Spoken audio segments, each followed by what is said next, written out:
Pour débuter la journée, nous avons le plaisir et le grand honneur d'accueillir Jean-François Soussana. Alors, Monsieur Soussana, on ne vous présente plus et c'est sincèrement un grand honneur pour nous de vous avoir à notre table virtuelle aujourd'hui.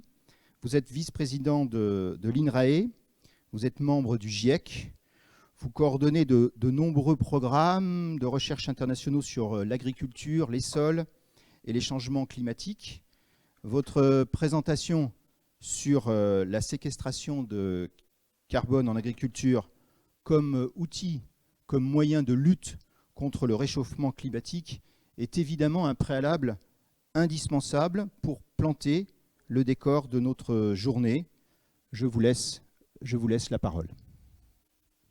Merci beaucoup, merci pour votre invitation et je suis heureux de dire quelques mots en introduction sur le changement climatique. Alors, et la séquestration de carbone en agriculture. Vous m'entendez? Donc, de dire quelques mots sur la séquestration de carbone. Vous pouvez y aller. Diapositive suivante, s'il vous plaît. Tout d'abord, il est amusant de contraster ce que l'Organisation mondiale de la météorologie avait présenté comme un bulletin météo extrême en août 2050. Vous voyez sur cette carte, ces cartes de France à gauche pour les températures du matin et celles de l'après-midi, qu'un extrême montant à 43 degrés était prévu en 2050 dans le Gard. Mais finalement, cet extrême était encore bien optimiste par rapport à l'évolution des températures, puisque en 2019, le 28 juin 2019, on a réellement mesuré une température de pratiquement 46 degrés dans le Gard. Donc vous voyez que nous sommes confrontés à ce phénomène de réchauffement, mais aussi de variabilité climatique. Diapositive suivante.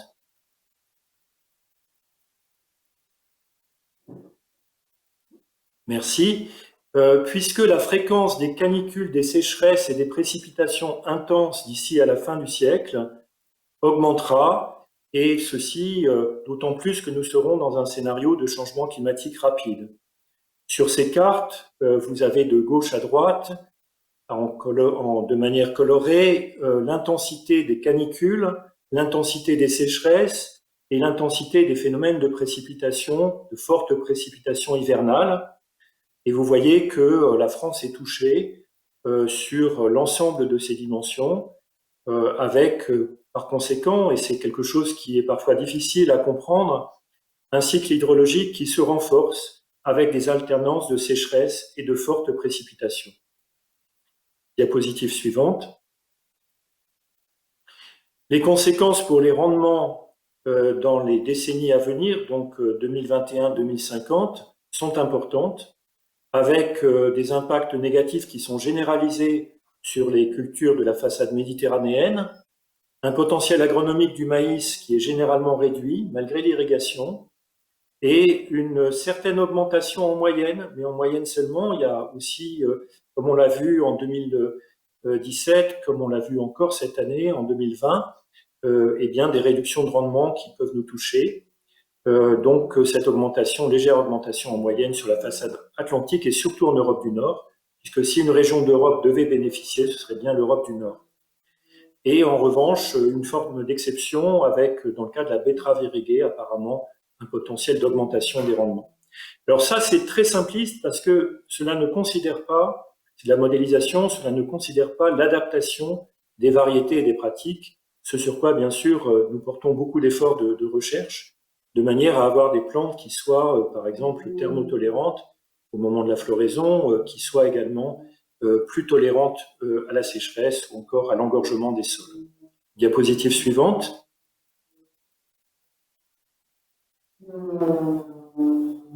Merci. Il y a également, du fait de ces variations de rendement, des impacts qui sont anticipés sur le prix du foncier agricole. Vous avez ici la variation en pourcentage du prix du foncier à la fin du siècle comparé à la période passée, 1961-1990. Et vous voyez que sur toute la France et bien sûr de manière encore plus forte en Espagne, en Italie ou en Grèce, eh bien on anticipe une baisse du foncier importante.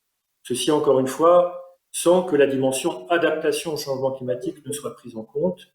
Et ce que l'on espère bien sûr, c'est que la valeur économique de l'agriculture française pourra être largement préservée à travers des efforts d'adaptation. Mais vous savez à quel point c'est complexe, puisqu'on dépend également d'une ressource en eau, et que cette ressource en eau, il faut qu'elle soit partagée entre différents usages. Diapositive suivante. Revenons à l'échelle mondiale, et malheureusement, dans le dernier rapport du GIEC sur les terres, rapport spécial sur le changement climatique et les terres, que nous avons publié en 2019, qui a été adopté par l'ensemble des États en août 2019, nous observons, d'après l'état de la littérature scientifique, que l'approvisionnement alimentaire devient incertain en cas d'augmentation du changement climatique, donc d'augmentation du réchauffement mondial. Nous sommes aujourd'hui en moyenne globale, en incluant les océans et les continents, à un réchauffement qui est au-delà de 0,8 degrés. Si l'on regarde simplement les surfaces continentales, on est déjà à un réchauffement de 1,5 degré. Il se réchauffe plus rapidement que la moyenne du globe. Et dans ces conditions, nous avons des augmentations de prix par moment qui peuvent affecter un certain nombre de pays qui sont soumis en fait à des chocs climatiques qui réduisent les productions agricoles. Lorsque l'on va atteindre 2 degrés, on peut s'attendre à des chocs sur des régions entières et donc une instabilité de l'approvisionnement. Et si l'on dépasse 2,5 degrés environ, eh bien, la stabilité de l'approvisionnement alimentaire peut être menacée au niveau global. On craint en effet que plusieurs régions de production majeures du globe soient touchées simultanément par des événements extrêmes. C'est ce que les climatologues étudient en termes de téléconnexion, c'est un risque. Donc, en médiane, les prix agricoles, les prix des denrées alimentaires, d'après des modèles économiques, mais qui sont tout de même assez limités, les prix n'augmenteraient pas tellement, mais c'est beaucoup plus les variations entre années qui entraîneraient un renforcement de l'insécurité alimentaire. Par ailleurs, les problèmes qui touchent aux carences de micronutriments seraient renforcés, puisque l'accroissement du CO2 atmosphérique réduit la teneur en micronutriments des produits végétaux. Je m'excuse, il y a des travaux au-dessus de chez moi et j'espère que vous m'entendez. Diapositive suivante. Alors, ce que nous avons également rapporté dans ce travail, c'est l'ensemble des défis qui touchent le secteur des terres et qui sont figurés sur une série de cartes à gauche en utilisant des seuils qui permettent de contraster, je dirais, des zones qui sont particulièrement affectées. Eh bien, sur ces cartes, nous avons figuré pour les différents types d'usage des sols, c'est la première carte en haut à gauche, les zones dans lesquelles l'adaptation au changement climatique sera particulièrement nécessaire parce qu'on aura un changement dans les cycles saisonniers, les régions du monde dans lesquelles les enjeux de désertification, de dégradation des terres sont intenses, celles pour lesquelles l'insécurité alimentaire est forte, là où la biodiversité est particulièrement menacée et là où les ressources en eau sont également, à la fois en quantité et en qualité, menacées. Lorsque l'on superpose ces différents défis, c'est la carte que vous avez ici au milieu, eh bien vous voyez qu'on a beaucoup plus de défis dans certaines régions du monde, jusqu'à 5 en même temps, et c'est vrai dans certaines régions d'Asie du Sud, dans certaines régions d'Afrique ou d'Amérique latine. Et malheureusement, on peut dire qu'il y a une corrélation négative entre l'indice de développement humain et le nombre de défis par pays dans le secteur des terres. Autrement dit, les pays qui sont confrontés au plus de défis ont le moins de ressources humaines, à la fois en termes d'éducation, en termes de moyens financiers, en termes de ressources, de capacités, de santé également, ont moins de ressources pour affronter ces défis superposés. Diapositive suivante. Alors, nous avons étudié dans ce rapport de manière systématique les options dont nous disposions dans le secteur des terres, à la fois pour l'offre alimentaire, par exemple, donc toutes les pratiques agricoles, mais aussi pour la demande, les changements de régime alimentaire. Et ce que l'on peut dire, c'est que cette séquestration de carbone dans le sol est sans doute la seule option de gestion des terres pour laquelle nous ne trouvons que des co-bénéfices pour l'ensemble des défis dont je viens de parler. Stocker du carbone dans le sol correspond à des émissions négatives qui sont indispensables pour stabiliser le climat à 1,5 ou 2 degrés. On peut avoir d'autres actions qui fournissent des émissions négatives, mais celle-ci a un potentiel important, un coût relativement faible, et pourrait être déployée sans effet négatif sur une grande partie des terres. Diapositive suivante.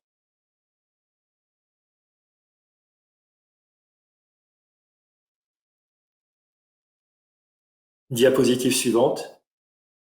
Merci. En effet, ces émissions négatives, cela correspond donc à une action qui est stratégique. Avec les forêts, la séquestration dans les sols est sans doute la seule technologie d'émissions négatives disponible à grande échelle. Elle est stratégique pour atteindre la cible d'un réchauffement contenu à 2 degrés, voire 1,5 degré. Et il faut également indiquer que si l'on peut stocker du carbone dans les sols, on peut souvent augmenter ainsi les rendements lorsque les sols étaient initialement dégradés. Et dans ce cas, la production agricole peut augmenter avec des effets d'atténuation du changement climatique, ceci sans pénaliser la sécurité alimentaire. À l'inverse, si vous taxez les émissions de méthane et de protoxyde d'azote d'origine agricole, ou si vous reboisez à grande échelle, vous prenez le risque de renforcer l'insécurité alimentaire. Diapositive suivante. Réfléchir à la séquestration de carbone dans les sols, comme vous l'avez indiqué, c'est réfléchir à un enjeu qui est au croisement de la science, des pratiques et des politiques publiques, donc également d'enjeux juridiques. Du point de vue des technologies, il nous faut des réseaux de mesure et de suivi des sols, du stockage, des émissions de gaz à effet de serre. On a besoin de télédétection, de bases de données et de modèles. Les pratiques en matière d'agriculture sont bien connues. Il s'agit de rotation, de gestion de la fertilisation, de restauration des sols, de couverture végétale, d'amendement, d'agroforesterie. Pour simplifier beaucoup, pour augmenter le carbone dans le sol, il faut tout simplement préserver les sols par un couvert végétal et augmenter l'apport de carbone organique au sol. C'est probablement le levier le plus important. Mais en termes de mise en œuvre, on voit bien à quel point c'est complexe et je salue ces rencontres qui sont très utiles pour discuter de cette mise en œuvre, puisqu'on a besoin de programmes nationaux et internationaux, de paiement pour le carbone du sol, on l'a dit, peut-être pour des services écosystémiques d'une manière plus générale. On a besoin d'introduire ces enjeux dans les filières et les chaînes de valeur, dans les systèmes d'aide à la décision et dans les engagements nationaux sur les usages des terres, dans le cadre, par exemple, de l'accord de Paris. Diapositive suivante.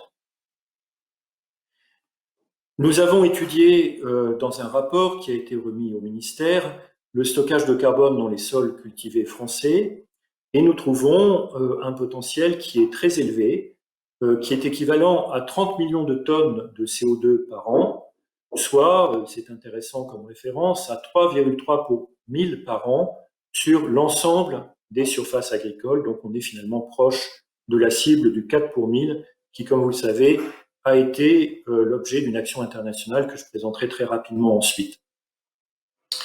Donc le potentiel est néanmoins variable.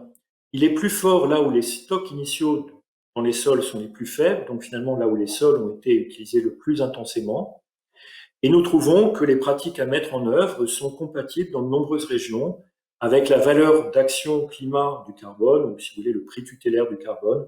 Et donc nous trouvons que c'est souvent inférieur à 50 € par tonne de CO2. Bien sûr, là où les stocks initiaux sont élevés, tout particulièrement dans les prairies permanentes, les zones humides, leur conservation doit être assurée. Il ne suffit pas d'augmenter là où les sols sont dégradés, il faut aussi conserver les stocks là où ils sont élevés. Et on peut dire que c'est aussi le cas, bien sûr, dans les forêts. Diapositive suivante.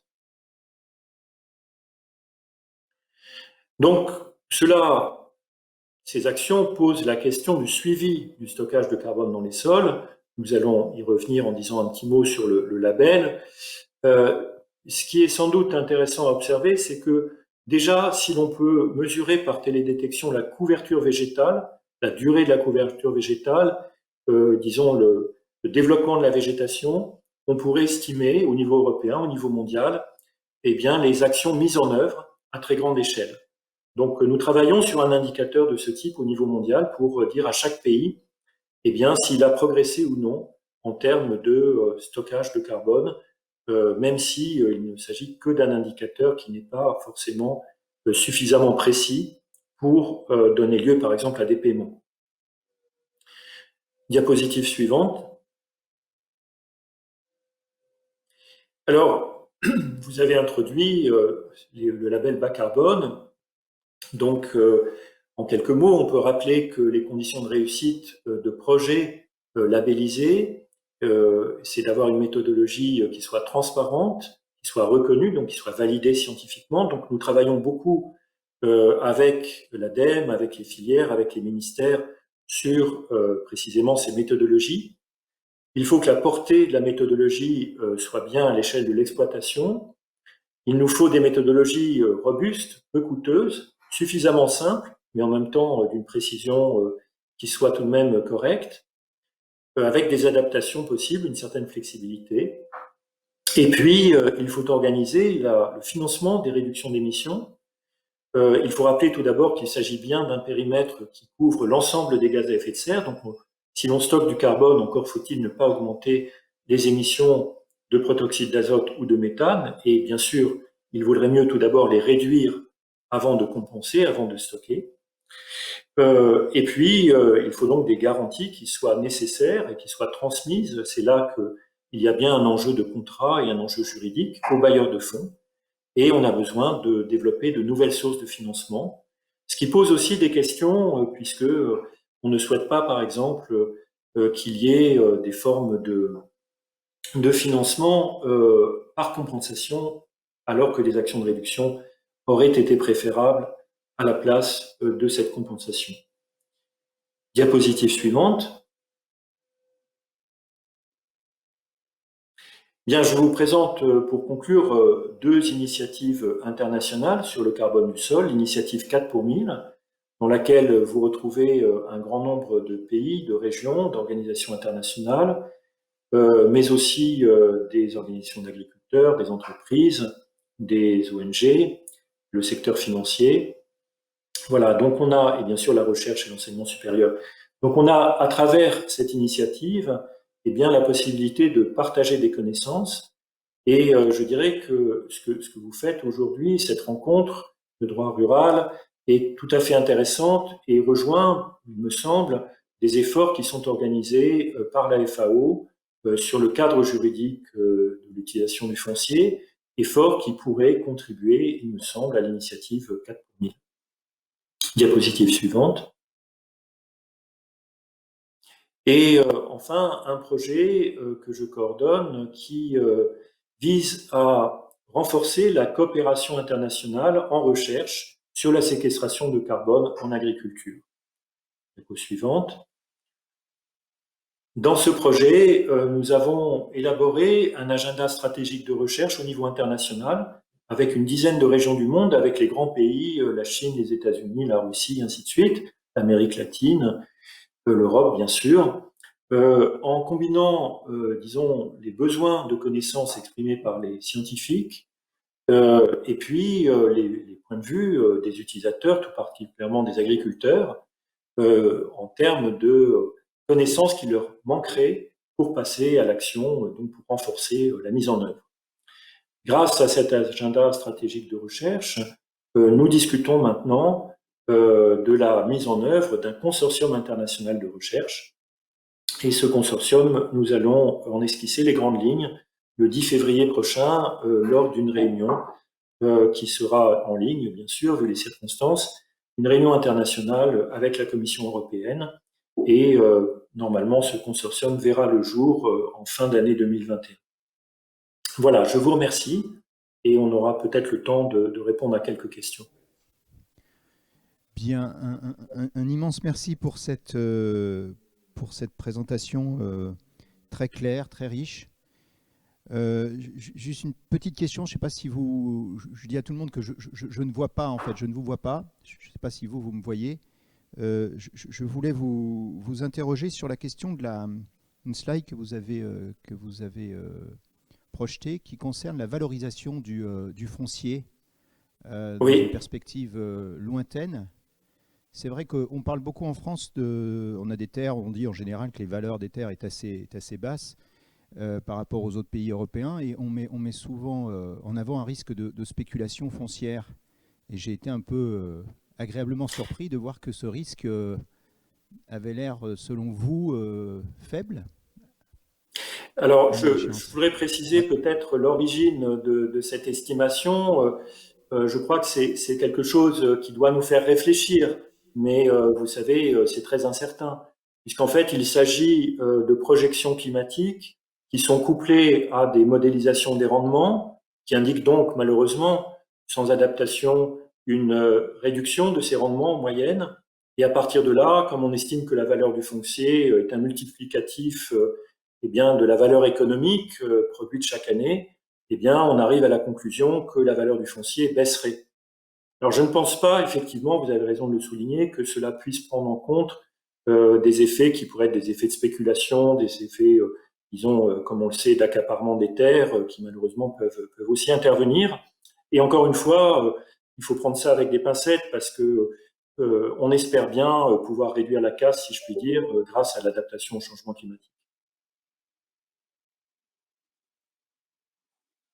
Si je peux me permettre, c'est vrai que alors j'ai un écho, j'ai un retour. Euh, sur vous mettez bien en avant l'idée qu'il y a le potentiel de séquestration carbone par l'agriculture ou en agriculture plutôt est très important. Donc ça donne beaucoup d'espoir. Et en même temps, on se demande si le dispositif, là c'était un avis un peu personnel que je vous demande, si le dispositif national qui a été mis en place de label bas carbone est à la hauteur des enjeux. Est-ce qu'il est de nature à répondre aux objectifs fixés? Je pense en particulier à la question de le réserver à un marché volontaire. On a l'impression que le dispositif repose essentiellement sur la bonne conscience écologique ou environnementale de nous tous. Est-ce que les incitations vous paraissent suffisamment fortes, quoi? Oui, je vous remercie pour cette question. Donc, je pense on est vraiment au tout début d'une expérimentation. Donc, moi, j'ai plusieurs, disons, je suis d'une part très heureux de voir ce label progresser, de voir l'engagement des filières, de voir, disons, le sérieux avec lequel les instituts techniques et d'une manière générale les filières essaient d'avancer sur les méthodologies. Bon, je pense qu'il y a un travail considérable qui est réalisé. On ne peut que s'en féliciter. Mais je crois que je suis assez d'accord avec vous sur le fond, c'est-à-dire qu'il s'agit d'une première étape. Elle n'est sans doute pas à l'échelle par rapport aux enjeux climatiques. Lorsque l'on voit l'importance cruciale de ces enjeux pour l'agriculture, y compris pour l'agriculture française, je crois qu'on l'a bien vu dans ce que nous avons échangé, eh bien, on se dit que probablement il faudrait être plus volontariste. Alors, la Commission européenne, comme vous le savez, prévoit à travers les eco-schemes la possibilité pour les États d'une mise en œuvre de mesures de paiement pour des services environnementaux comme le stockage de carbone.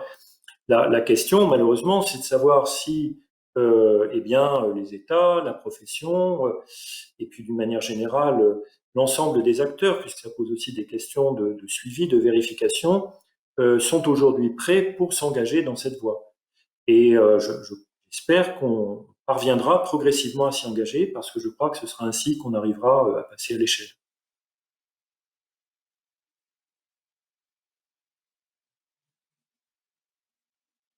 Ah, je ne vous entends plus malheureusement. Ok, si vous m'entendez, je ne sais pas si ma voix arrive jusqu'à vous. Ah, je vous entends maintenant, oui. Alors, un immense merci, simplement. Merci pour Oui, votre présentation. merci à vous pour votre invitation et très bonne journée. Au revoir.